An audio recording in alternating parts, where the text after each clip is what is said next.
जय श्री कृष्ण। भगवत प्रेमियों, जैसा कि आपने थंबनेल में देखा, मैंने उसमें लिखा था कि संपूर्ण सृष्टि रचना, यानी कि संपूर्ण सृष्टि रचना जो रची गई है, किसने रची है और कब रची है और कितने दिनों में रची है, आपको हम पूरा विस्तार से इस वीडियो में बताएंगे। तो आपसे मेरा निवेदन है कि वीडियो को पूरा देखें, तभी आपको समझ में आएगा। और हम आपको शॉर्ट में समझाएंगे। अगर हम सही से समझाएंगे, वैसे तो सही से समझाएंगे, लेकिन अगर पूरा मतलब उदाहरण दे के समझाएंगे तो वीडियो लंबा हो जाएगा। इसलिए हम कोशिश करेंगे कि आपको शॉर्ट में समझा दें, ताकि आपको अच्छे से समझ में भी आ जाए और आपका समय है वो खराब ना हो। क्योंकि लंबा वीडियो बनाने का कोई मकसद नहीं होता है, समझदार के लिए इशारा ही काफ़ी है। तो चलिए हम आपको समझाते हैं। और अगर आपने हमारा YouTube चैनल सब्सक्राइब नहीं किया है तो अभी सब्सक्राइब कर लें, घंटी वाले बटन को ऑन कर लें, और वीडियो अच्छा लगे तो लाइक और शेयर करना, और कमेंट में जय श्री कृष्णा लिखना। यदि आपका कोई प्रश्न है तो आप कमेंट में हमें बता सकते हैं और हम आपको जल्द उसका जवाब जरूर देंगे। चलिए तो आपको हम बताते हैं सृष्टि रचना कब रची और किसने रची। तो पहले हम आपको विस्तार से समझाएंगे। कुछ लोग ये कहते हैं, मानना है कि सृष्टि जो है ब्रह्मा जी ने रची है। चलो हम मान लेते हैं कि ब्रह्मा जी ने रची है, ऐसा शास्त्रों में भी लिखा है। लेकिन शास्त्रों को सिर्फ लोगों ने समझा नहीं है, थोड़ा किसी ने पढ़ा, उन्होंने बताया, लेकिन विस्तार से नहीं पढ़ा है। तो मैंने शास्त्र को विस्तार से पढ़ा है। देवी श्रीमद देवी दुर्गा पुराण जी में भी लिखा है, और ब्रह्म पुराण में भी लिखा है, और विष्णु पुराण में भी लिखा है, और गीता जी में भी लिखा है सृष्टि के बारे में। तो चलिए हम आपको पहले बताते हैं कि जो सृष्टि है वो सिर्फ 7 दिन में रची गई थी, मात्र 7 दिन में। अब ये मत सोचना कि हमारे जो 7 दिन हैं, जैसे कि सोमवार से लेकर रविवार 7 दिन हो गए हैं, इन्हीं 7 दिनों में रची गई होगी। नहीं, ब्रह्मा जी ने रची थी सृष्टि, ये सत्य है, ब्रह्मा जी ने ही सृष्टि रची थी।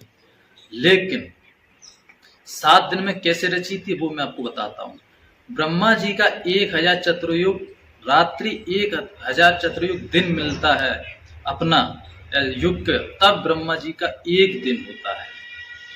ऐसे अगर हम देखे जाए तो ब्रह्मा जी की जो आयु है 100 वर्ष है, और हम अपनी आयु की अगर हम बात करते हैं, जो अपना समय है, जो हमारे साल है, अगर इन सालों को हम जोड़ेंगे तो लगभग वह कुछ बैठता जाके 7 अरब 20 करोड़ इतनी वर्ष बैठती हैं हमारे हिसाब से। जो हमारी वर्षें हैं, हम जो 365 दिन में एक वर्ष जो हमारा बनता है, अगर ऐसे हम जोड़ेंगे तो ब्रह्मा जी की जो आयु बनती है तो वो बनती है जाके 7 अरब 20 करोड़। ये ब्रह्मा जी की आयु है, समझे। तो अब जो 100 वर्ष पूर्ण करेगी, अब हम तुम्हें शॉर्ट में बता दें कि आपको बता दिया कि एक कल्प जो होता है, ब्रह्मा जी की जो एक दिन है वो हमारे 1000 चौकड़ी युग, 1000 चौकड़ी रात मिला दें, तब ब्रह्मा जी का एक दिन बनता है। इसी प्रकार ब्रह्मा जी ने 7 दिन में सृष्टि रची। पहले भगवान ने जमीन यानी कि मिट्टी और जल बनाया पहले दिन। दूसरे दिन भगवान ने आकाश और पृथ्वी का निर्माण किया था, दूसरे दिन। तीसरे दिन ब्रह्मा जी ने पशु पक्षियों को बनाया, तीसरे दिन। चौथे दिन ब्राह्मणों की रचना की है। 5वें दिन वनस्पतियों की रचना की है, और 6वें दिन परमात्मा ने यानी कि ब्रह्मा जी ने मनुष्यों को रचा है। मनुष्यों में कौन रचा था आपको हम बता दें। ब्रह्मा जी ने मनु और शत्रुपा को रचा, उनका विवाह किया। विवाह करने पर सभी मनुष्यों की रचना हुई, यानी कि उत्पत्ति हुई।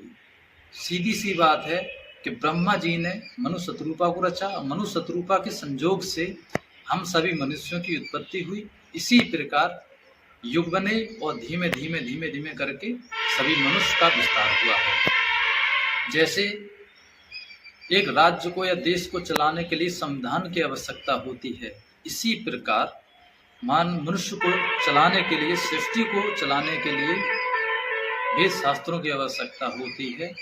तो क्या है कि ब्रह्मा जी के पास सृष्टि रचने से पहले ही वेद उनको प्राप्त हो चुके थे, मिल चुके थे। तो उसी पर जब ब्रह्मा जी ने शास्त्रों को पढ़ा, समझा, तब उस आदेश आने पर, यानी कि जो वाणी हुई है, आकाशवाणी हुई थी, तो उन्होंने सृष्टि रचना की और वेदों के अनुसार सब कुछ रचा है। तो मैंने आपको बताया है कि 7 दिन में सृष्टि रची गई थी और उसके बाद ब्रह्मा जी तीनों देव अपने अपने लोक को गए और शास्त्रों के अनुसार जो जैसा लिखा है वैसा मैंने आपको बताया है।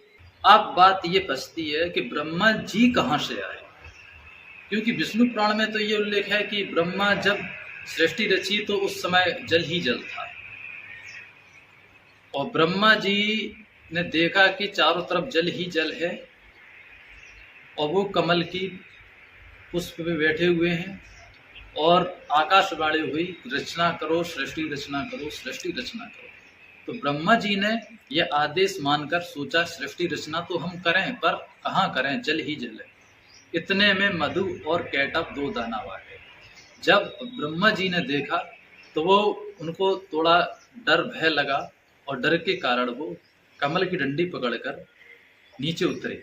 जब नीचे उतर गए तो नीचे उन्होंने देखा कि पाताल लोक में भगवान विष्णु शेष शैया पर विराजमान हैं। उन्होंने भगवान देखा कि भगवान विष्णु हैं, तो उन्होंने प्रार्थना की कि हे देव, आप रक्षा कीजिए, इन दानवों से आप हमें बचाएं। जब ये प्रार्थना करने पर लिखा है शास्त्रों में, विष्णु पुराण में लिखा है कि भगवान विष्णु ने मधु और कैटभ से 5000 वर्ष तक युद्ध किया था और जो मधु कैटभ थे वो भगवान विष्णु के ही द्वारपाल थे, उन्हें अश्राप लगा था इस वजह से। तो मैंने आपको ये बात समझाई कि ब्रह्मा जी ही थे। अब आपको हम बताते हैं कि 3 देवों को किसने रचा। 3 देवों को ब्रह्मा जी, विष्णु जी, भगवान शिव, तीनों देवियों को माता दुर्गा ने रचा है।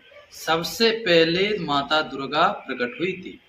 कुछ नहीं था संसार में, एक आकाश पाताल कुछ नहीं था, पृथ्वी तो कुछ नहीं था, सिर्फ जल ही जल था। तब माता दुर्गा आई। माता दुर्गा जी ने 3 देवों को रचा। रचने के बाद उन्होंने आदेश दिया। आदेश देने पर ब्रह्मा जी ने सृष्टि को रचा है। तो मैंने आपको सृष्टि के बारे में बताया कि ब्रह्मा जी ने सृष्टि को रचा और 7 दिन में रचा है और मनु और शत्रुपा से ही हम सब मनुष्यों की उत्पत्ति हुई है, ये मैंने आपको बताया है। तो भगवत प्रेमियों, अगर आपको वीडियो अच्छा लगा हो तो लाइक करना। अगर हमारे बताने में कोई गलती हुई हो तो क्षमा करें और अपनी राय हमें कमेंट में दें कि वीडियो आपको कैसा लगा। अगर आपका कोई प्रश्न है तो हमें कमेंट में बताएं और हम उसका आपको जवाब देंगे। जय श्री कृष्ण।